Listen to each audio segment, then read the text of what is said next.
abakhonzayo, abathandazayo, ababhoka kahle but ivangeli alibazi, noJesu akabazi. Bathi labo ethi Nkosi angisaphuthele igama lakho, igama lakho wayongasazi. Athi sukani benzi kokubwayo, baphile emhlabeni bengamazi umnikazi wendlela. Kuhle ukuhamba noJesu. Umazi uJesu ekwazi nawe usenamazile ebushembeni ngathi uSenamana angithokozi khona so senamalanga abekuwe emhlabeni abakhona kuyawubhalisa incwadi umuntu 7 days waseJeriko CC azozolandwa wonke azilandi kwenzani emhlabeni yabo la singaqhatha la sibe bathi sithi na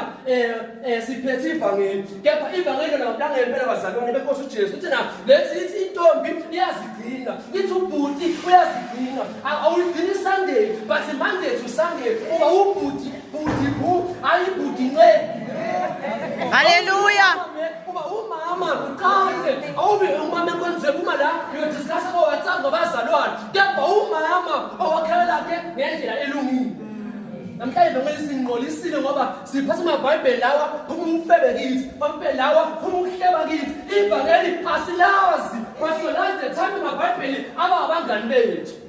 so siwesakhe bese singeJesu Kristu uqala siphile ngendlela kaNkulunkulu anamavese wakhetha lapho sithi lawa kubona wethu but lonke izwe libhalwe uNkulunkulu siyakuphila ngoba liphefela iNkosi uJesu so siyawuzilanda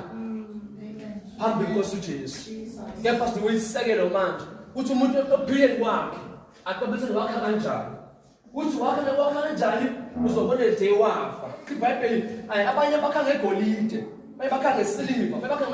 nani phakeme kepha le day kumsanzi ibonakaliswe emlilweni kepha nomuntu lo bekakhe kanjani neNkosi uJesu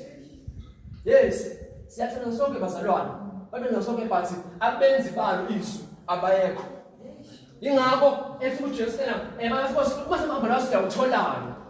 abanye bafuna ukumshiya kepha abancane bamkhetha uJesu yona namhlanje masibonga sibuka izwe lonakele bazalwane ngeke usena awumama